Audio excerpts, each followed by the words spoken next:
Channel நான் உங்கள் யுவராஜ். நீங்கள் பார்த்து கொண்டிருப்பது யூ சீரியஸ் யுவராஜ். இன்னைக்கு தமிழ்நாட்டில் நடந்திருக்க முக்கியமான பிரேக்கிங் நியூஸை பற்றி தான் பார்க்க போகிறோம். அதில் முக்கியமான விஷயமா நம்ம ஃபஸ்ட்டு எதை பற்றி பார்க்க போகிறோம், சாத்தான்குளம் வழக்கில் பார்த்தீங்கன்னா 9 காவலர்களுக்குமே ஆயுள் தண்டனை, மரண தண்டனை அளித்து தீர்ப்பளித்திருக்காங்க மதுரை உயர்நீதிமன்ற கிளை. ரெண்டாவது விஷயம் நம்ம எதை பற்றி பார்க்க போகிறோம்னா, ஒரு பக்கம் வெயில் சுட்டு எரிச்சிட்டு இருந்தாலும் இன்னொரு பக்கம் அரசியல் பிரச்சாரம் களை கட்டிகிட்டு இருக்குது. அது நம்ம தமிழ்நாட்டில் இன்னும் 18 நாள் தான் பிரச்சாரம் இருக்க போகுது. ஏன்னா எலெக்ஷன் பக்கத்தில் ரொம்ப நெருங்கி வந்துருச்சு.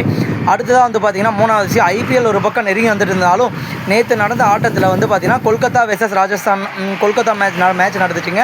அதில் வந்து பார்த்திங்கன்னா மழை காரணமாக மேட்ச் ரத்து செய்யப்பட்டிருக்குது. பாயிண்ட்ஸ் எதுவும் அறிவிக்காமல் ரத்து செய்யப்பட்டிருக்கு. இன்னொரு பக்கம் பார்த்திங்கன்னா வெயில் சுட்டரிச்சிட்டு இருக்க காரணத்தினால கண்டிப்பாக எல்லோரும் ஒரு நாளைக்கு லெமன் ஜூஸ் குடிங்க. முக்கியமாக என்ன சொல்கிறது வரோன்னா, ஐஸ் வாட்டர் எந்த ஒரு காலத்துலையுமே எடுத்துக்காதீங்க. Because it was not good for your health அப்படின்னு சொல்லி இன்றைக்கி நியூஸ் எப்படி இருந்துச்சுன்றதை பார்த்துட்டு லைக், ஷேர் அண்ட் சப்ஸ்கிரைப் பண்ணிக்கோங்க. வீடியோ ஃபுல்லாக பாருங்கள். அப்போ தான் நான் என்ன சொல்கிறதுக்கு வரேன்றது உங்களுக்கு தெரியும்.